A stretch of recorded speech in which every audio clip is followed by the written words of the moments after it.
जिसने सदगुरु का संग नहीं किया और राम नाम और नाही, अपने भीतर भगवान का नाम नहीं, गुरु की दीक्षा नहीं ली, सदगुरु संग न संचरा, गुरु के संग सत्संग में नहीं बैठा, राम नाम और नाही, अंदर नाम नहीं है, कचरा भरा है। जैसे खेतों में पुतले होते हैं, अंदर घास भरा है, दो बांस है बाकी घास है, और फिर कपड़े पहना दिए, लगे कोई आदमी खड़ा है कचरा अंदर। ऐसे ही बाहर से लगे कोई इंसान है, पर है अंदर इच्छाओं वासनाओं का कचरा। ते मर्त्य लोके भुवि भार भूता मनुष्य रूपेण मृगाश्चरंती।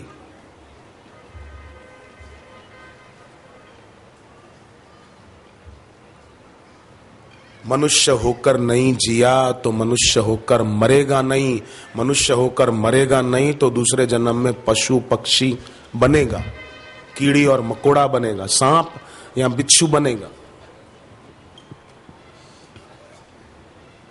कहां जाएगा? सदगुरु संग न संचरा, राम नाम और नाही, ते घट मर घट सारे खा। वो शमशान, उनका शरीर मुर्दा है, मुर्दा। भूत बसे तामाही, उनके अंदर भूत बसा है। भूत माने पहले ऐसा था, पहले ऐसा था, बस भूतकाल की बातें याद करें। पहले मेरी दुकान अच्छी चलती थी, पहले हमारे पास पैसा बहुत था, पहले हमारे साथ ये था, गाड़ियां थी, अब तो कुछ भी नहीं है, हम बड़े परेशान हो गए। परेशान गाय को हो गए, गुरु की शरण में आ गए, फिर क्या परेशानी। कल भजन में नहीं सुना था, जो वक्त बुरा था गुजर गया, जो बापू ने पकड़ा हाथ मेरा, मेरा सारा जीवन संवर गया, फिर क्यों वो करे। दरिया काया कारवी, मौसम है दिन चार। ये 4 दिन की जिंदगी, बचपन तो बीत गया, जवानी बीत रही है, बुढ़ापा भी बीत ही जाएगा और दुनिया से जाने का दिन आ जाएगा। जैसे 6 तारीख चली गई, 7 तारीख भी जा रही है, 8 तारीख भी चली जाएगी, 9 भी चली जाएगी, और यहां से जाने का दिन आ जाएगा। नहीं आएगा? आएगा।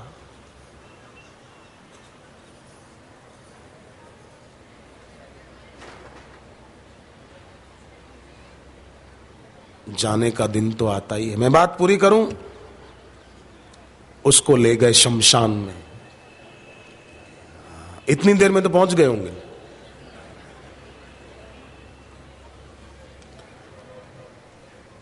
ज्यादा दूर नहीं था उनके घर से। एक महात्मा तो बोलते थे कि शमशान है ना, ऐसी जगह पर होना चाहिए जहां नेताओं का भवन हो, पार्लियामेंट आदि इसके सामने हो। पता चले कि एक दिन मरना है तो थोड़ा अराजकता और नैतिकता कम हो, प्रजा पर टैक्स कम डाला जाए, प्रजा की सेवा की जाए, प्रजा को लूटा न जाए। ये कानून बनाओ, ये कानून बनाओ, ये कानून बनाओ। रोड पर टोल भरते हैं सब लोग, बेचारे टैक्स देकर जाते हैं, टोल टैक्स, पर नेताओं की गाड़ियां आती है, सायरन बजाती हुई निकल जाती है, उसको कोई नहीं रोकता। उसके लिए एक ट्रैक अलग ही रखते हैं। क्यों? वो भी नागरिक हैं, हम भी नागरिक हैं, उनसे भी लो पैसे, हमसे लेते तो उनसे लो, लेना चाहिए। एक संत तो बोलते थे कि बॉर्डर पर नौजवान रहते हैं और कारगिल में कभी किसी युद्ध में बेचारे कई सैनिक मारे भी जाते हैं। देश में जितने भी नेता हैं, जितने भी एमएलए, एमपी, बड़े बड़े नेता जो भी हैं, छोटे से लेकर बड़े तक, कानून बनाना चाहिए कि उन सब का एक एक बेटा बॉर्डर पे रहेगा, देश की सीमा पे रहेगा और देश की सीमा की सुरक्षा करेगा, और बड़ा अफसर बनकर नहीं, एक साधारण सैनिक बनकर रहेगा। वही एमपी या एमएलए या मुख्यमंत्री बनने के लायक है। फिर देखो क्या होता है, फिर बोलेंगे कि ना ना, अपने को तो कोई शौक नहीं है एमपी बनने का। क्यों? क्यों शौक नहीं? अब होना ये चाहिए।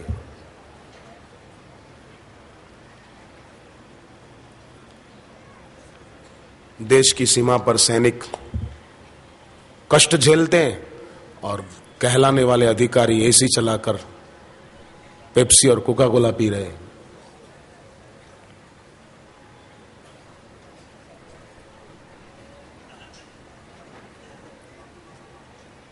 कहां जाएंगे?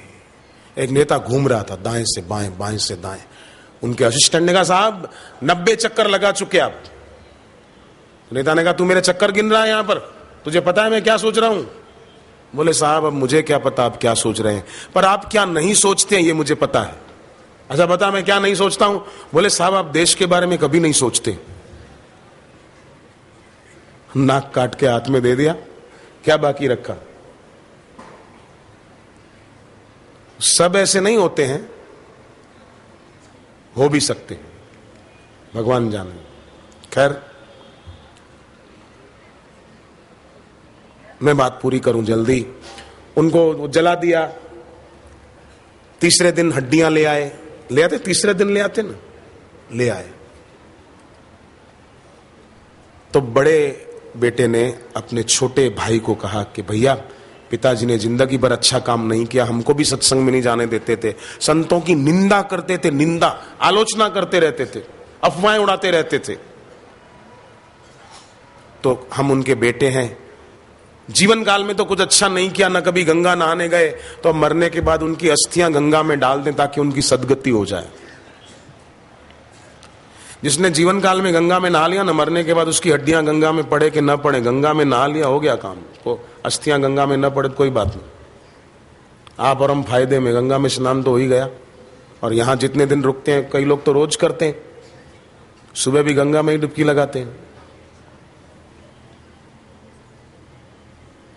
एक बार तो यहां कार्यक्रम था, मैं तो रात, उस दिन गर्मी बहुत थी, 2-4 साल पहले की बात है, हर साल होता है, तो गर्मी इतनी थी कि शाम को सत्संग के बाद 8:30-9 बज गए थे। यहां से जाते जाते मैं सीधा गया हर की पेड़ी पर। कहा सारे दिन की गर्मी की कसर निकाल दूं आज।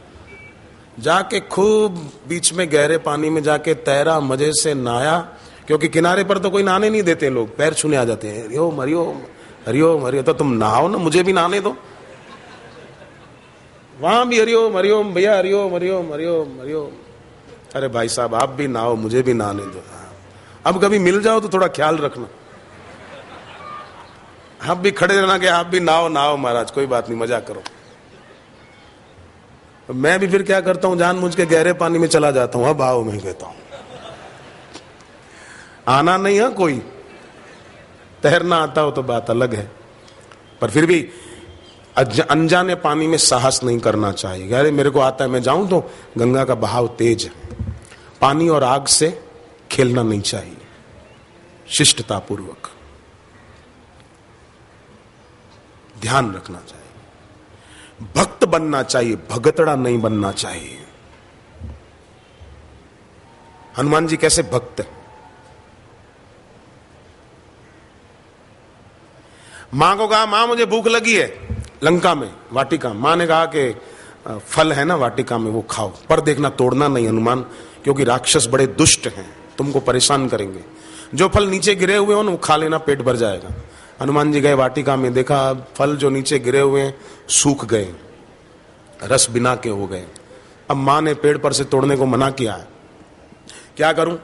मन ही मन मां को प्रणाम किया कि मां तुमने पेड़ पर से फल तोड़ने को मना किया है, पूरा पेड़ उखाड़ने को मना नहीं किया है। तो हनुमान जी जय श्री राम करके पूरा पेड़ उखाड़ लेते। ये तो माइक है, ये पेड़ नहीं है, तो दिखा रहा हूं मैं, तो ऐसे पूरा पेड़ उखाड़ लेते और फिर उसको जमीन पे पछाड़ते, तो कई फल नीचे गिर जाते। तो पेड़ उखाड़ा ना तो शोर हुआ, थोड़ा आवाज हुआ, तो राक्षस लोग आते दौड़कर कि ये क्या करते हो, कौन हो तुम? हनुमान जी ने देखा फल तो गिर गए, अब इसको भी तो गिराना ही है ना, ऐसे ही क्यों गिराना, इसका भी सदुपयोग करो। उठाकर उन राक्षसों के ऊपर डाल देते, मरो। मां सीता को बहुत परेशान किया तुम लोगों ने, फल खा लेते।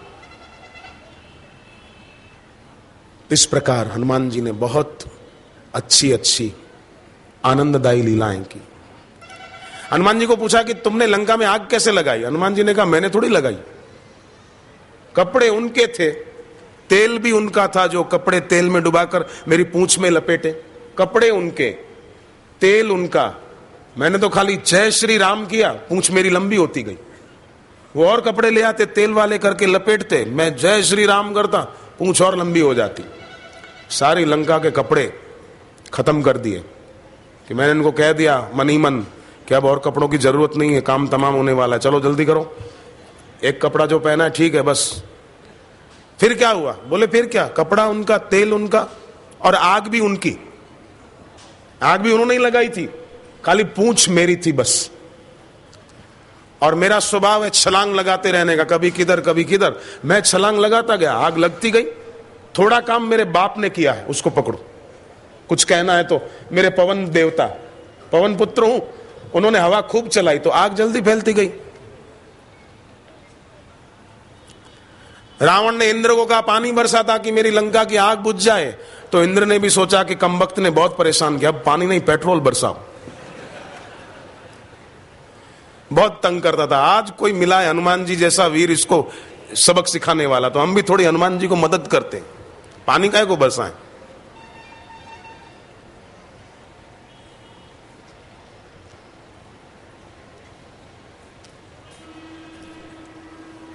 इनका सुमिरन भी हमको खुशी प्रदान करता है, पर आलोचना और निंदा करने वाले तो भाई। तो बेटे ने कहा बड़े ने छोटे को कि कुछ भी हो, अपना बाप था, उसकी हड्डियां कम से कम गंगा में डाल के आ जा। तो छोटा बेटा निकला, रहते थे कहां, साउथ में।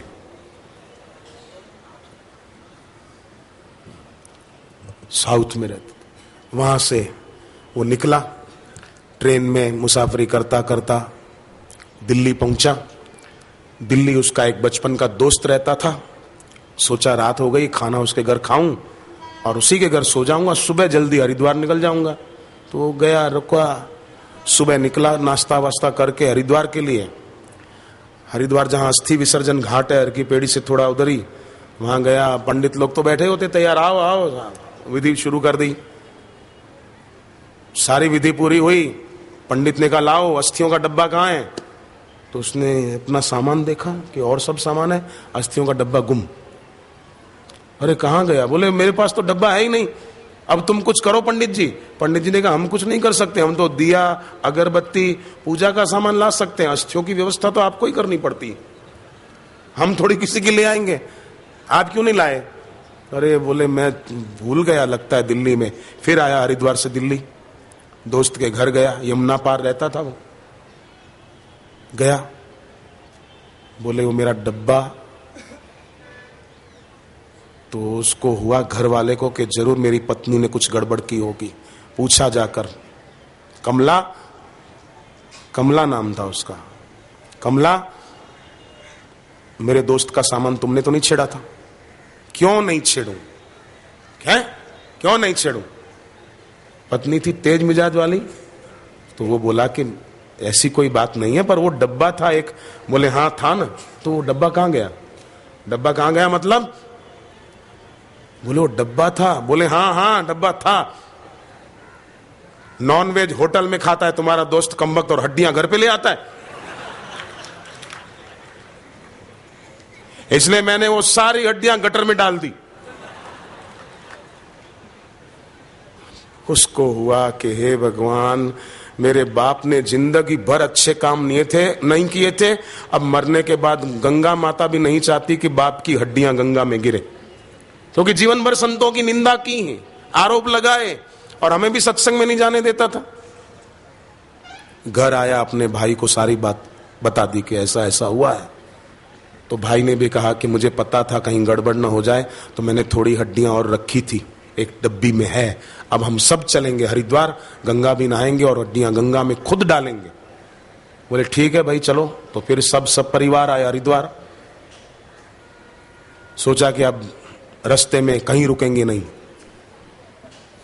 न जयपुर रुकेंगे, न अलवर रुकेंगे, न रेवाड़ी रुकेंगे, न गुड़गांव, न कहीं, सीधे दिल्ली भी नहीं रुकेंगे, वो मिल न जाए। सीधे हरिद्वार आए, अस्थि विसर्जन घाट पर गए। पंडित को कहा अब तो हम डब्बी लेके ही आए हैं, छोटी है, थोड़ी सी हड्डियां, अब कुछ तो करें पिता के लिए।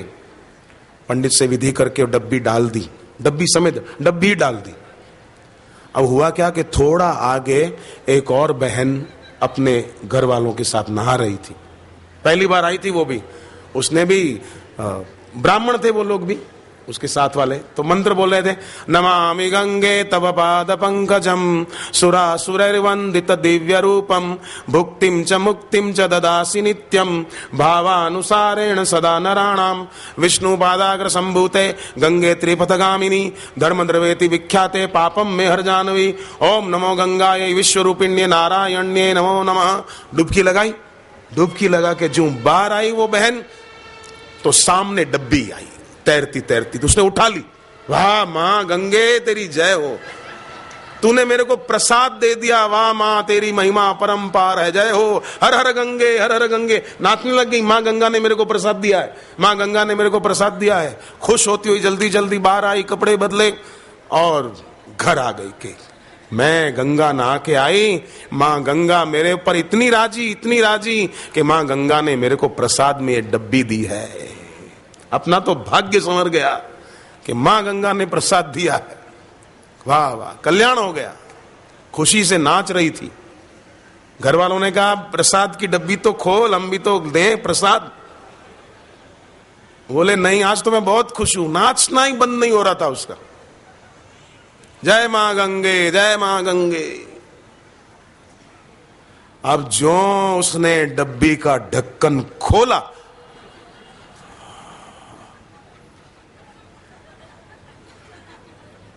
चक्कर आने लग गए। सर्दी के दिन थे, पसीना आ गया। ये क्या? गुस्सा आया उसको और गई जाके गटर में फेंक दी डब्बी। मर।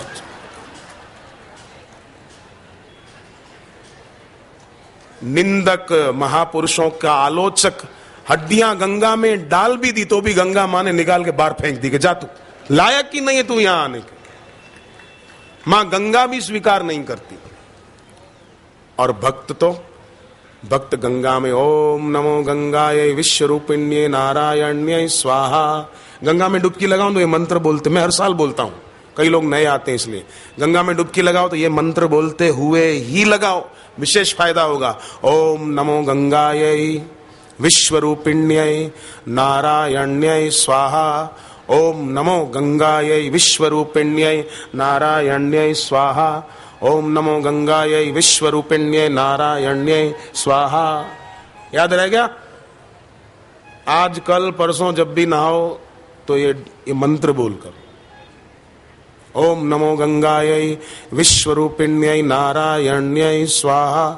ओम नमो गंगायै विश्वरूपिण्यै नारायण्यै स्वाहा। ओम नमो गंगायै विश्वरूपिण्यै नारायण्यै स्वाहा। और घर पे हो, घर पे स्नान करें तो ओम ह्रीम गंगायै ओम ह्रीम स्वाहा। घर पे गंगा स्नान का पुण्य मिलेगा रोज। अपने शास्त्रों में आया है कि कलयुग में 6 बातों से मोक्ष मिल जाता है। कौन कौन सी 6 बातें? गौ सेवा, तुलसी का पौधा, गंगा स्नान, एकादशी का व्रत, गुरु का नाम, दीक्षा और सद्गुरु। ये 6 बातें अगर हो किसी के जीवन में तो उसका इसी जन्म में मोक्ष पक्का है, पक्का।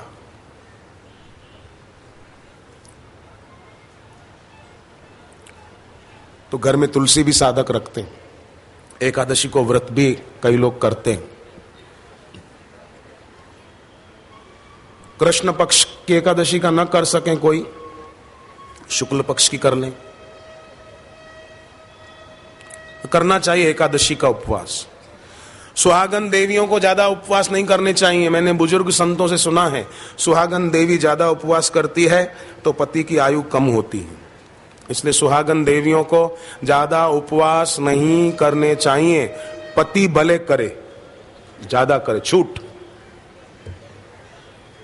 जितने करे छूट है, पर पत्नी न करे। जो शिवरात्रि हो गई, शुक्ल पक्ष की एकादशी हो गई, ऐसे कुछ जन्माष्टमी का पर्व आ गया, ऐसे निर्जला एकादशी आ गई, तो ऐसे विशेष पर्व विशेष हो तो उपवास करना। जैसे जन्माष्टमी का तो सब लोग करते हैं लगभग, शिवरात्रि का सब लोग करते हैं, समझदार लोग। तो इन पर्व के दिनों में करें, बाकी न करें। दरिया काया कारवी मौसम है दिन चार, जब लग सांस शरीर में तब लग राम संभार। शरीर में जब तक श्वास है तो तब लग नाम संभार, राम संभार। जो कहो भज मन राम राम राम, मेरे राम राम राम। भज मन राम राम राम, मेरे राम राम राम। भज मन राम राम राम, मेरे राम राम राम। भज मन राम राम राम, मेरे राम राम राम। तब लग राम संभार। पर कई लोग राम सुमरते नहीं हैं, कई लोग नहीं करते। शिक्षक ने क्लास में विद्यार्थी को कहा 500 रुपए महीने के हिसाब से तेरे पिताजी हीरालाल 500 रुपए महीने के हिसाब से 10% ब्याज पे लेते हैं, तो वापस कितने लौटाने होंगे बताओ बंटी। बंटी बोला साहब कुछ नहीं लौटाने होंगे। है 500 रुपया महीने के हिसाब से 10% ब्याज पे लें तो कितने लौटाने होंगे? बोले कुछ नहीं लौटाने होंगे। अरे बंटी तुझे गणित नहीं आता, गणित नहीं जानते? बोले साहब आप मेरे पापा को भी नहीं जानते, आप नहीं जानो, लौटा ऐसा आदमी नहीं है। एक आदमी ने किसी को कहा मेरे को 500 रुपए उधार दो। अरे कमाल है, 500 रुपया, मैं तो आपको जानता भी नहीं। बोले जो जानते हो मेरे को देते भी नहीं, कि लौटाएगा नहीं, इसलिए वो देते भी नहीं। तो जीवन ऐसा ना जिया जाए कि अपने पर किसी का भार रहे, निर्भर रहे। सादगी में चला लें, कम कपड़ों में काम चला लें। सोने के गहने नहीं पहने तो क्या आफत आ जाएगी? मैंने कोई साधुओं ने सबने थोड़ी किसी ने सोने का गहना पहना है भाई? कोई नहीं। मैंने कौन सा पहना है दिखाओ? अंगूठी, कोई ब्रेसलेट। मेरे को एक दो लोगों ने कहा भी बहुत कि आपके लिए सोने की माला बना कर लाएं, रुद्राक्ष, तुलसी, जिसमें आप बोलो। मैंने कहा मुझे नहीं चाहिए। बहुत कहा, बहुत कहा, बहुत कहा। मैंने भी ना ना ना, मैदान में अगर हम डट जाएं तो मुश्किलें पीछे हट जाएं। मैंने कहा नहीं चाहिए, रख तेरे पास, तू ही पहन।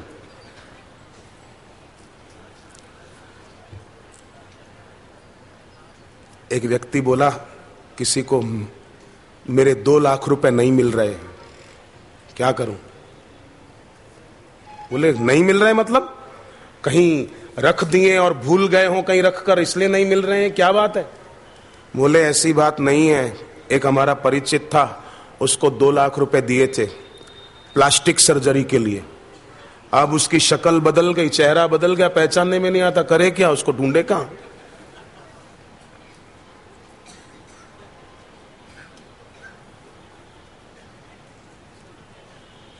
एक चेहरे पे कई चेहरे लगा लेते हैं लोग। क्या मिलिए ऐसे लोगों से जिनकी फितरत छुपी रहे, नकली चेहरा सामने आए, असली सूरत छुपी रहे। क्या मिलिए? तो आलोचक ऐसे, दरिया काया कारवी मौसम है दिन चार, जब लग सांस शरीर में तब लग राम संभार। मुझे तो भगवत गीता का उस श्लोक बहुत प्यारा लगता है जिसमें भगवान ने कहा कि आत्मज्ञानी गुरु जो हैं उनके कहे अनुसार आप साधना करते जाओ तो इसी जन्म में आप मृत्यु से पार हो ही जाओगे। देखो शरीर से संबंध जुड़ा रहा तो मौत होती है, पर ज्ञानी गुरु के कहे अनुसार साधन भजन करें तो शरीर से माना हुआ संबंध टूट जाता है। जैसे बापू बताते हैं श्वास को देखो, ये क्या है? श्वास हमको शरीर से जोड़ती है। अगर हम श्वास को देखेंगे ना तो श्वास को अपने से अलग महसूस कर पाएंगे। जब श्वास को अपने से अलग महसूस करेंगे तो श्वास शरीर से जोड़ती है, तो शरीर से भी हम अपने को अलग महसूस कर सकेंगे और महसूस करते करते अनुभव हो जाएगा। पर हम लोग क्या है कि हम लोग गुरुदेव के वचनों को इतना महत्व नहीं देते हैं। मैं आपकी बात न करूं, मैं तो मेरी बात करूं। हम लोग इतना महत्व नहीं देते हैं। जो गुरुदेव कहते हैं श्वास अंदर जाए बाहर आए उसको देखो, ये बहुत ऊंची साधना है। ये भगवान शिव जी ने पार्वती को बताई हुई। विज्ञान भैरव तंत्र में 113 उपाय शिव जी ने बताए ध्यान समाधि लगाने के, 113 उपाय, और उसमें एक उपाय ये है शिव जी का बताया हुआ पार्वती जी को। 113 है, एक ये 112 अलग है। मैं कभी मौका मिला तो 112 में से कुछ कुछ थोड़े थोड़े रखता जाऊं। 112 और है, उसमें एक और बताऊं। शिव जी कहते हैं पार्वती जी को कि रात को जब नींद आ रही हो तो उस समय भी ये देखें कि सुषुप्ति उतर रही है मेरे शरीर पर, मैं सुषुप्ति का भी साक्षी हूं। ओम ओम ओम करके सो जाए और सुबह आंख खुले तो मैं नहीं उठा, जागरण मेरे ऊपर उतरा, ये अवस्था आई है, मैं इससे न्यारा हूं। मैं जागृत का भी साक्षी हूं, स्वप्न का भी साक्षी हूं, सुषुप्ति का भी साक्षी।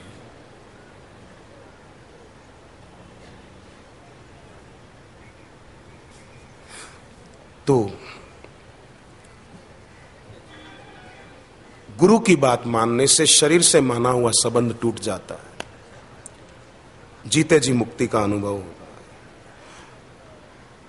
पर अगर सदगुरु के प्रति अश्रद्धा और दोष दर्शन हो किसी के अंदर में, तो गुरु में अवगुण दिखेंगे, गुण नहीं दिखेंगे। और गुरु में अवगुण दिखेंगे तो गुरु से लाभ नहीं उठा पाएगा। जैसे निंदक और इलेक्ट्रॉनिक मीडिया वाले, कई, सब नहीं, कई ऐसे हैं जो गुरुदेव से लाभ नहीं उठा पाते। गुरुदेव तो अमृत दे रहे हैं। राहु दैत्य था, फिर भी उसके मन में अमृत पीने की इच्छा हुई और देवता का रूप लेकर देवों की पंगत में बैठा और भगवान विष्णु के हाथ से अमृत पी लिया और अमर हो गया। बाद में जरूर उसका मस्तक कटा, पर एक राहु एक केतु, और राहु केतु की स्तुति होती। दैत्य होते हुए भी अमृत पीने की इच्छा रखी। तो आज तक 9 ग्रहों की आहुतियां यज्ञ की शुरुआत में जब डालते हैं तो अर्धकाय महावीर्यम चंद्रादित्य विमर्दनम सिंह का गर्भ संभूतम तम राहुम प्रणमाम्यहम राहवे स्वाहा पलाश पुष्प संकाशम तारका ग्रहमस्तकम रौद्रम रौद्रात्मकम घोरम तम केतुम प्रणमाम्यहम केतवे स्वाहा। केतु के नाम की, राहु के नाम की आहुतियां डालते हैं।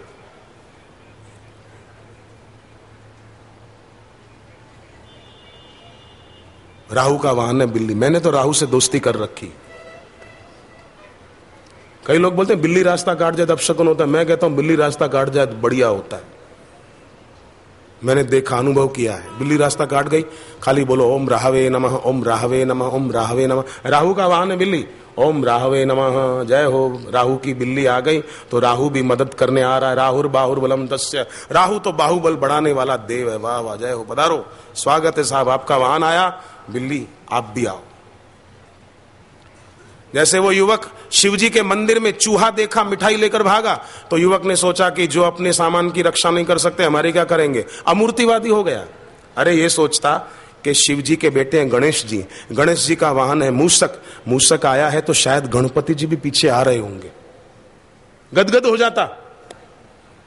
पर अमूर्तिवादी हो गया। तो गुरु में अगर अश्रद्धा होगी, दोष दर्शन होगा, तो गुरु में अवगुण दिखेंगे, गुण नहीं दिखेंगे। जैसे शाकुनी को श्री कृष्ण में अवगुण दिखते थे, दुर्योधन को श्री कृष्ण में अवगुण दिखते थे, मंथरा को राम जी में अवगुण दिखते थे, कौशल्या में अवगुण दिखते थे। ये अश्रद्धा के कारण, दोष दर्शन के कारण, असूया दोष है ये। और ये इन कई चैनल वालों के अंदर में है, इसलिए निंदा करते रहते हैं। अब देखो, आत्मज्ञानी गुरु गुण और अवगुण से ऊंचे होते हैं। क्यों? क्योंकि वो गुणातीत तत्व में जगे हैं, गुण अवगुण से परे हैं।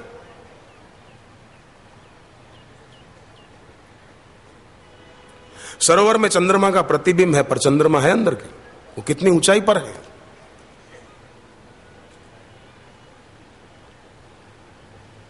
न समझ पाए तो उस व्यक्ति की मूढ़ता है। त्रिगुणातीत फिरत तनु त्यागी, रीत जगत से न्यारी, जगत माही संत परम उपकारी। त्रिगुणातीत है वो। अब देखो, अश्रद्धा होने के कारण अपना ही भाव उनमें दिखता है। अश्रद्धा अपने भीतर है, दोष दर्शन अपने भीतर है, तो अपना ही दोष, अपना ही तमस, अपना ही दुर्भाव खुद का है, पर वो उनमें आरोपित कर रहा है। श्री कृष्ण तो वही थे, पर कंस और शिशुपाल की दृष्टि खराब थी। श्री राम भगवान तो वही थे, पर शूर्पणखा की, रावण की, मंथरा की दृष्टि ऐसी थी। और केवट की दृष्टि कैसी थी? शबरी की दृष्टि कैसी थी? निषादराज की दृष्टि कैसी थी? अरे इनको छोड़ो, रावण की लंका में रहने वाली त्रिजटा की दृष्टि कैसी थी? विभीषण की दृष्टि कैसी थी? गुरुदेव तो वही हैं, साधकों की दृष्टि कैसी है और लाभ उठा रहे हैं, और निंदकों की दृष्टि कैसी? शाकुनी और दुर्योधन की तरह दोष दर्शन करते हैं। तो क्या होता है कि महापुरुष में अवगुण देखने से अवगुण देखने वाले व्यक्ति का अवगुणों से संबंध हो जाता है, और महापुरुष में सद्गुण देखने से देखने वाले का सद्गुणों से संबंध हो जाता है। वो व्यक्ति खुद गुणवान हो जाता है, और उनमें अगर भक्ति दृढ़ रखे तो वो भी गुणातीत गुरु की भक्ति से गुणातीत अवस्था को प्राप्त हो जाता है। इसीलिए शास्त्रों में गुरु की भक्ति की महिमा गाई है। इसलिए श्री कृष्ण ने भगवत गीता जैसे ग्रंथ में, और उसमें भी 13वां अध्याय जो क्षेत्रज्ञ विभाग योग नामक अध्याय है, उसमें श्री कृष्ण ने गुरु की उपासना जोड़ी है कि गुरु की उपासना करोगे तो साक्षात्कार हो।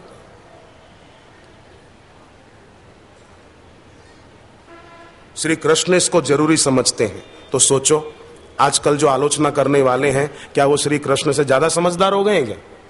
कि गुरु की क्या जरूरत है, दीक्षा की क्या जरूरत है? तो भगवान कृष्ण ने भगवत गीता में कहा है, आप पढ़ो 13वां अध्याय और 7वां श्लोक पढ़ो, 4था अध्याय 36वां श्लोक पढ़ो, 37वां श्लोक पढ़ो, 38वां, 29वां, 39वां पढ़ो, 17वां अध्याय और 14वां श्लोक पढ़ो, भागवत पढ़ो। तो उनमें अवगुण देखने से देखने वाले का अवगुणों से संबंध होता है। इसलिए समझदार व्यक्ति को चाहिए कि वो ज्ञानी महापुरुष की क्रिया और ज्ञानी के आचरण को न देखकर उनके प्रति अपनी आस्था अटल रखे, अपनी श्रद्धा अटल रखे, तो उसको खूब ऊंचाई प्राप्त होगी। सदगुरु की निंदा करने से गुरु को नुकसान नहीं होता, परंतु भविष्य में वो व्यक्ति भगवत प्राप्ति रूपी परम लाभ से वंचित रह जाता है। उसके बुद्धत्व की संभावना खत्म हो जाती, क्योंकि ज्ञानी महापुरुष में दोष नहीं है फिर भी देखा।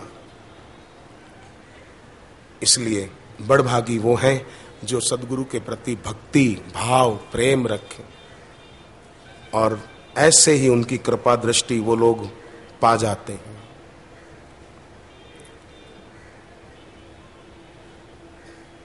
कल पूर्णिमा थी इसलिए भीड़ थी बोलते हैं, आज तो पूर्णिमा नहीं फिर भी भीड़ कल से कुछ ज्यादा ही लग रही है। दूर दूर तक सत्संगी बैठे।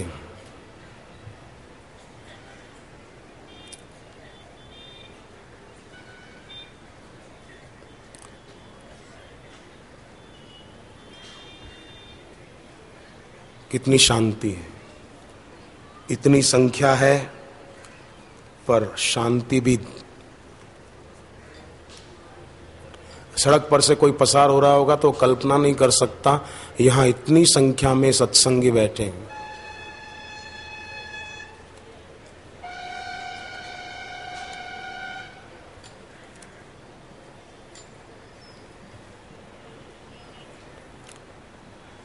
फल बेचते हैं ना सीजन में, कई लोग लारी में रखकर, कभी संतरे की सीजन हो तो संतरे, अंगूर की सीजन हो तो अंगूर। तो एक आदमी लारी में अंगूर रखकर जा रहा था, पर आवाज लगा रहा था, आलू ले लो आलू।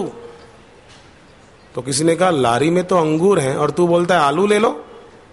तो वो बोला धीरे बोल, कहीं मक्खियां सुन लेगी तो सब इधर आ जाएगी।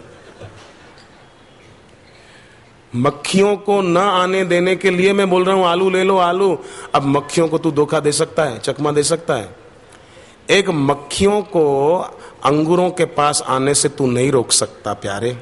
तो निंदक लोग भी उसी की तरह हैं। गुरु के द्वार पर है तो कल्याण, सुख, शांति, परमार्थिक सुख है, पर बोलते हैं तंत्र विद्या होती है, ये होता है, वो होता है। मक्खियों को चकमा नहीं दे सकते तो साधकों को क्या चकमा देंगे ये निंदा करने वाले। तो वही बात हो गई, आलू ले लो आलू। अरे अंगूर है, तू क्या बोलता है आलू? मक्खियों को चकमा दे सकता? एक आदमी के घर मेहमान आया, उसकी पत्नी मायके गई हुई थी, ये था अकेला घर पे। मेहमान आया था, आओ आओ साहब, अच्छा हुआ आप आए। मन में तो बोल रहा था कि ये अभी कहां से आए। पत्नी मायके गई हुई है और कुछ मुझे नाश्ता बनाना आता नहीं है, अब मेहमान आया तो खाली कैसे जाने दूं। आइए आइए साहब आइए, बड़ा अच्छा किया आप आए, चाय पियोगे? उसने भी कहा हाँ पीऊंगा। इसको लग रहा था कि ना बोलेगा, विवेक करेगा कि ना ना नहीं चाहिए, चाय नहीं चाहिए। और बोला हाँ लाओ, कॉफी हो तो कॉफी भी लाओ, बनने पीसू हमें, चाय भी पियेंगे कॉफी पियेंगे। उसने कहा नहीं नहीं चाय ले आता हूं मैं। गया, चाय बना के कप ले आया, लो साहब। मेहमान ने चाय का एक घूंट भरा, हा हा हा, जैसे दरिया का खारा पानी गर्म करके ले आया। बोले आपने क्या शक्कर के बदले नमक डाल दिया? अरे रे रे रे, लाओ लाओ, सॉरी सॉरी साहब, गलती हो गई, माफ करना, लाओ। पत्नी भी कैसी बेवकूफ है, डब्बे पर लिखा हुआ है मिश्री पाउडर और अंदर भरा हुआ है नमक। अरे साहब मैं दूसरी चाय लाता हूं आपके लिए बनाकर। दूसरी बार अच्छी तरह बना के चख कर डाला कि नमक तो नहीं है ना। मेहमान को दी, मेहमान जैसे तैसे गया। रात को पत्नी आई तो गुस्सा किया कि मेरी नाक कटा दी तूने मेहमान के आगे। उसको क्या लगेगा कि मैं इतना बेवकूफ, वो चाय बनानी नहीं आती, शक्कर के बदले नमक डाल दिया चाय में। क्यों डब्बे पर तूने अंदर नमक था और बाहर लिखा हुआ मिश्री पाउडर? तो पत्नी बोलती है चींटियों को चकमा देने के लिए ऐसा किया था। अब चींटियां तेरा बोर्ड पर नहीं आएगी कि नमक है कि मिश्री है। एक आदमी होटल में गया, कमरा लिया, खिड़कियां विड़कियां जाकर खोली कि हवा आए थोड़ी फ्रेश। पर हवा तो आए तब आए, बंदर पहले आ गए। कभी कुछ उठाकर ले जाए, कभी उसका बिस्किट का पैकेट ले जाए, कभी नमकीन का पैकेट हल्दीराम का उठाकर ले जाए, कभी वेफर उसकी ले जाए, सारा नाश्ता ले गए। बौखलाया वो आदमी, आया मैनेजर के पास कि ये क्या है, कोई कमरा है, मेरा सारा नाश्ता बंदर खा गए, मैं क्या खाऊंगा। साहब चिंता मत करो, आपकी समस्या का भी हम समाधान किए देते हैं। मैनेजर ने 2 बोर्ड बनवाए, एक इंग्लिश में एक हिंदी में। इंग्लिश में लिखा डू नॉट डिस्टर्ब और हिंदी में लिखा बिना इजाजत किसी का भी अंदर आना सख्त मना है। एक बोर्ड एक खिड़की पे, दूसरा बोर्ड दूसरी खिड़की पे। बोले साहब बोर्ड लगा दिया, बंदर बोर्ड देखेगा नहीं आएगा। अब बंदर बोर्ड पढ़ने बैठेगा कि उसकी परवाह किए बिना अंदर आ जाएगा। कोई भी जीवन में समस्या हो तो उसका समाधान ये नहीं है जैसे बंदर को रोकना है तो बोर्ड लगा देने से नहीं मिट जाएगा वो रुकना, बाहर अंदर आना। वो आएगा, बोर्ड की परवाह नहीं करेगा।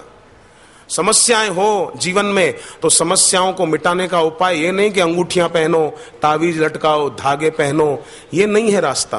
रास्ता है मंगल भवन अमंगल हारी, उमा सहित जेहि जपत पुरारी, सकल अमंगल मूल नसाही, जिनकर नाम लेत मन माही, जपहि नाम जन आरत भारी, मिटहि कुसंकट होहि सुखारी। मिटहि कुसंकट, संकट मिट जाए, वो आदमी सुखी होगा।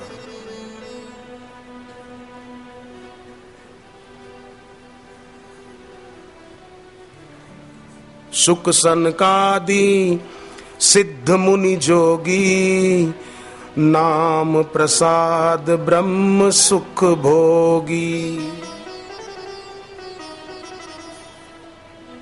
नाम प्रसाद ब्रह्म सुख भोगी, वो नाम गुरु से दीक्षा में मिले तो अपना गुरु मंत्र कभी किसी को कहना नहीं चाहिए। कोई आपको बोले अरे गुरु मंत्र तो भगवान का नाम है, बता दो, तो आप उसको एक प्रसंग सुनाना कि सिकंदर अपने मंत्रियों के साथ कहीं गया था, रात को पड़ाव डाला, टेंट वेंट लगाए, देखा दूर एक संत बैठे हैं, तो एक मंत्री गया, संत को प्रणाम किया, संत ने उसको भगवान का नाम दीक्षा में दिया कि जप करना बेटे, तेरा भला होगा। सिकंदर ने पूछा क्या कहा संत ने? बोले एक मंत्र दिया है जपने के लिए, कल्याण हो जाएगा। सिकंदर ने कहा मेरे को बताओ। बोले नहीं, गुरु मंत्र किसी को नहीं बताया जाता। नहीं बताएगा?